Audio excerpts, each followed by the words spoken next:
Dan pemirsa, untuk membahasnya sudah hadir bersama kami di studio Ketua Dewan Redaksi dan CEO Eljon Media Network, Bapak Doni De Keyzer. Halo Pak Doni, apa kabar? Kabar baik Putra, merdeka. Merdeka Pak, oke. Nah, untuk membahas tentang euforia kemerdekaan Pak, mengapa Eljon Media memilih mengangkat tema demam merah putih antara janji dan realita di momentum HUT ke-81 RI? Ya, kalau bicara demam daripada demam cinta, Wah. demam panggung.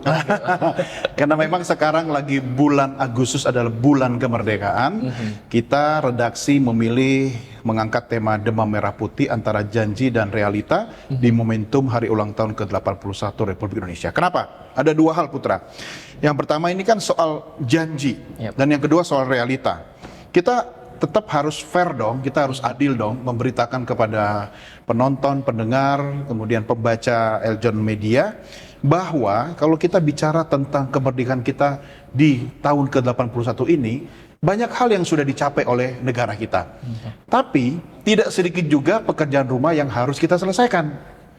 Kami mencatat nih, kita harus optimistis ya. Yang pertama bahwa kita harus mengapresiasi kemajuan negara kita, pemirsa. Misalnya ekonomi Indonesia meski targetnya 8% pertumbuhannya, tapi kita masih mampu mencapai pertumbuhan ekonomi di 5,1% pada tahun 2025. Sementara menurut catatan saya, PDB kita mencapai sekitar 1,45 triliun US dollar. Ini data dari World Bank atau Bank Dunia. Nah, tetapi itu kan tadi prestasinya. Jadi realitasnya kita juga harus melihat ada hal-hal yang belum selesai.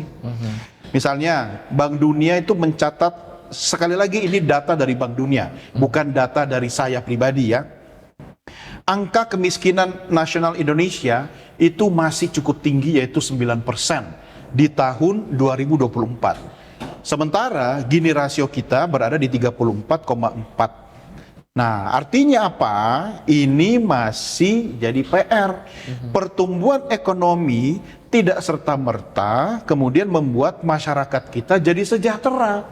Oke lah, pertumbuhan ekonomi kita 5% atau 5,1% di tahun 2025. Tapi ternyata PR-nya ya pengangguran masih banyak. Ya kan, tingkat kesejahteraan juga belum merata. Masyarakat belum sejahtera pada tingkat yang sama. Nah, jadi kalau bicara demam merah putih, versinya kita nih, Eljon Media Network, ini bukan cuma sekedar euforia nih, ini bulan Agustus, bulan kemerdekaan, bulan merah putih, enggak juga. Ya kan, yang memang demam ya lagi demam nih, panas tinggi ya kan, kemudian turun gitu kan. Ya, berarti apa? Harus diobatin. Apa yang diobatin ya? Itu tadi pekerjaan rumah yang belum selesai. Nah, kita mengajak nih pemirsa bahwa media, khususnya Eljon Media Network, tidak hanya memberitakan bahwa kita sekarang sedang merayakan kemerdekaan. Ya, 81 tahun kita sudah merdeka. Tetapi jangan lupa, selain kita merayakan kemerdekaan, masih banyak hal yang kita belum merdeka. Itu dia catatannya. Luar biasa sekali Pak Doni. Lalu, bagaimana redaksi membaca janji besar dari pemerintah dari slogan yang diusung tahun ini, Indonesia yang berdaulat, adil, dan makmur? Ya, namanya juga janji ya. Kayak orang pacaran kan biasanya di depan janji-janji yang indah-indah gitu kan. Ya, sah-sah saja ya, tapi kalau kita kaitkan dengan tema kita yaitu Indonesia berdaulat, adil, dan makmur. Saya mencatat ada 3 hal penting. 1, berdaulat, yang kedua adil, yang ketiga makmur. Jadi kata berdaulat itu seharusnya kita memiliki kemampuan untuk menentukan nasib dan masa depan kita sendiri. Ya kan? Itu penting. Yang kedua, adil itu apa? Pembangunan dan pemerataan hasil-hasilnya itu harus bisa dirasakan oleh seluruh lapisan masyarakat. Bukan cuma putra yang sejahtera, saya juga harus sejahtera, semua penonton Eljon TV juga harus sejahtera gitu kan. Dan kata makmur ya, apa itu? Berarti pembangunan yang dicapai oleh bangsa kita itu betul-betul harus dapat digunakan untuk meningkatkan taraf hidup dan kualitas hidup masyarakat Indonesia. Nah, kalau slogan berdaulat, adil, dan makmur itu kemudian kita secara kritis kita jadikan sebagai sebuah tanda tanya dari aspek jurnalisme, Ya, saya boleh bertanya nih kepada pemerintah.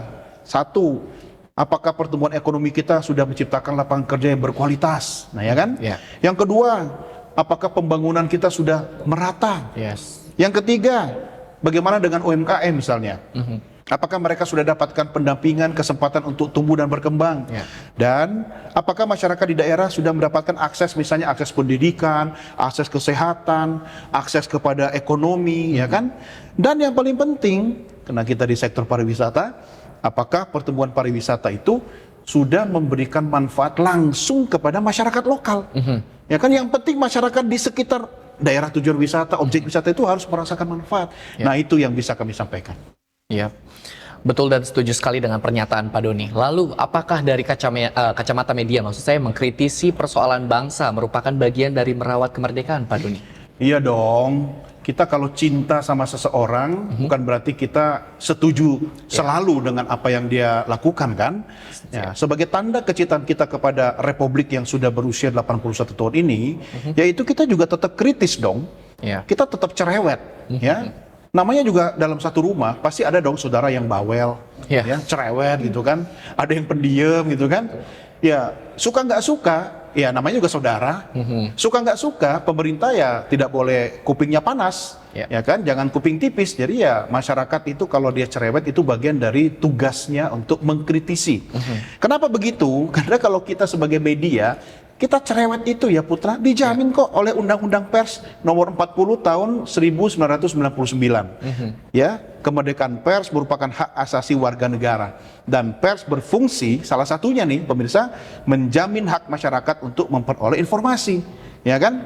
Jadi kalau media mempertanyakan, kenapa kok sebuah kebijakan ini belum efektif? Kenapa kok MBG ini di mana-mana ada keracunan masyarakat? Ya jangan baper kali.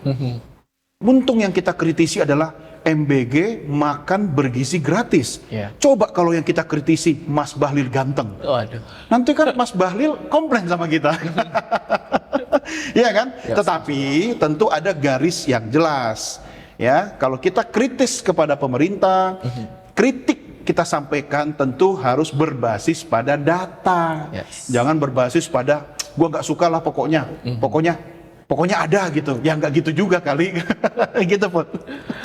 Ya, luar biasa sekali Pak Doni. Lalu untuk menyambut euforia dan juga semarak HUT ke-81 RI ini, Eljon Media juga mengangkat PSMTI Fun Walk Sunset 2026. Ini sedikit hal yang menarik. Ya. Mengapa kegiatan ini penting mendapat ruang editorial dalam momentum kemerdekaan, Pak Doni? Iya dong, karena yang pertama ini memang lagi momentumnya kita bulan kemerdekaan. Ya. Yang kedua, kenapa sih kok kita kemudian, kita nanti akan ada special report ya, pada tanggal 16 Agustus 2026 mulai pukul 13.00 ya, waktu Indonesia Barat, di mana Putra juga akan hadir di situ. Yes, betul sekali Pak. Jadi buat para fans-fansnya Putra, jangan lewatkan nanti special report hari Minggu ya, Iya, Minggu betul. tanggal 16 Agustus 2026 mulai jam 1 siang. Kenapa itu kita siarkan? Satu, secara organisasi PSMTI adalah organisasi besar, Iya. ya. Di dalamnya juga banyak orang-orang atau tokoh-tokoh yang berkontribusi pada pembangunan bangsa. Yang kedua, kita ingin memeriahkan ulang tahun kemerdekaan bangsa kita ini dengan berbagai cara. Iya. Ada yang panjat pinang, ya kan, ada yang lomba makan kerupuk, Iya. ya kan, asal nggak makan temen aja ya. Wah. Kemudian kami ya, tentu hal-hal itu kan juga kita liput dalam prime report ya. Iya. Tetapi khusus untuk Fun Walk PSMTI ini sengaja kita cover karena menjadi bagian dari salah satu agenda untuk memeriahkan hari ulang tahun kemerdekaan kita. Iya. Nah, dan yang uniknya lagi dan menariknya, ini nanti akan dilakukan sore hari. Biasanya kan orang melakukan Fun Walk itu pagi ya. Ya. Nah, kalau kita agak berbeda kenapa? Karena namanya nanti sunset Wow. ya, Fun Walk, sunset Fun Walk ya Ya. kan, di apa namanya tuh? Pier. Sunset Pier Ya, ya kan? Sunset Nah, Pier. bukan pier kru kita ya. Oh, bukan. Dia kayaknya pemegang sahamnya gitu kan. Nah, jadi kita mengajak masyarakat melalui momentum hari ulang tahun, yuk kita sama-sama juga jalan santai, Ini juga nggak serta-merta Putra, Iya, Pak. ada dasarnya. Kenapa? Kalau data dari Kementerian Kesehatan itu menunjukkan 37,4% penduduk Indonesia di atas usia 10 tahun masih kurang melakukan aktivitas fisik. Tahu nggak kenapa? Gadget, fokusnya. Yap. Ini salah satunya masuk nggak nih? Sepertinya masuk, Pak. Nah, kalau gitu banyakin jalan. Oke. Ya, jalanlah di pinggir pantai, habis itu jalan di mall ya. Kalau sering jalan di mall pasti bokek kan? Nah, daripada bokek mending jalan di Sunset Pier. Sunset Pier, Nah, itu yang pertama. Kemudian WHO juga merekomendasikan orang dewasa seperti saya dan pemirsa itu harus minimal itu melakukan 150 sampai 300 menit aktivitas fisik secara intensif. Misalnya dengan jalan, ya kan, ya olahraga ringan dan seterusnya. Jadi pesannya adalah, yuk kita rayakan kemerdekaan, sekaligus yuk kita sehat bersama.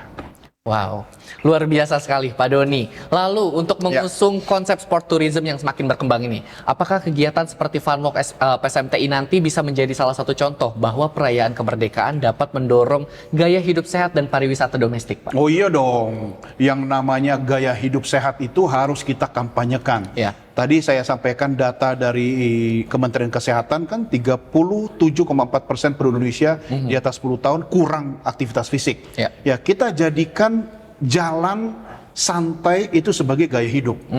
Ya, kita jadikan olahraga sebagai gaya hidup. Ya. Masalahnya begini Putra, kalau dari remaja sampai nanti dewasa tidak terlatih dan tidak terbiasa untuk melakukan aktivitas fisik, aktivitas luar ruang, ya kan? Saya khawatir ini bukan cuma soal angka statistik, tetapi nanti dikhawatirkan di masa depan kita harapkan Indonesia emas menjadi Indonesia cemas. Ya. Kenapa? Satu, banyak orang sakit. Ya, setuju. Ya kan, karena kurang olahraga. Yang kedua, kemudian banyak masalah yang ditimbulkan akibat kurang aktivitas luar ruang. Yaitu apa? Antisosial. Ya. Ya kan, mereka aktif di media sosial, tapi kalau ketemu orang asli itu kayaknya gimana gitu. Ya kan? Nah, kita tidak ingin kemudian di masa depan nanti anak didik anak cucu kita kemudian menjadi bagian dari orang-orang yang seperti itu. Makanya dari sekarang jadikan olahraga ringan, jalan santai, sepedaan, ya kan, jogging, ya itu sebagai sebuah gaya hidup. Ingat ya pemirsa, gaya hidup itu harus kita latih, ya harus kita biasakan sehingga kalau sudah terbiasa nggak perlu disuruh-suruh orang lagi, ya kan? Nah kayak teman-teman kita di sini nih, nah ini apalagi nih yang satu nih, ini kalau misalnya Mas Ram ini pulang dari kantor misalnya, ya kan, pamitnya sih pulang tapi ternyata mungkin sepedaan, kan? Atau mampir ngumpul sama teman-teman, ya kan? Nggak apa-apa, yang penting berolahraga. Nah tujuannya apa? Agar konsep sport tourism seperti yang tadi Putra sampaikan itu bukan cuma bagian dari olahraga tapi juga menjadi gaya hidup sehat. Baik, gitu ya. Ya. Jadi apapun nanti kegiatannya dan juga seluruh lomba yang ada dilakukan di seluruh tanah air, yang penting satu, cinta tanah air. Wih, luar Baik. biasa. Terima kasih Pak Doni untuk editorial Prime Report di kali ini. Terima kasih.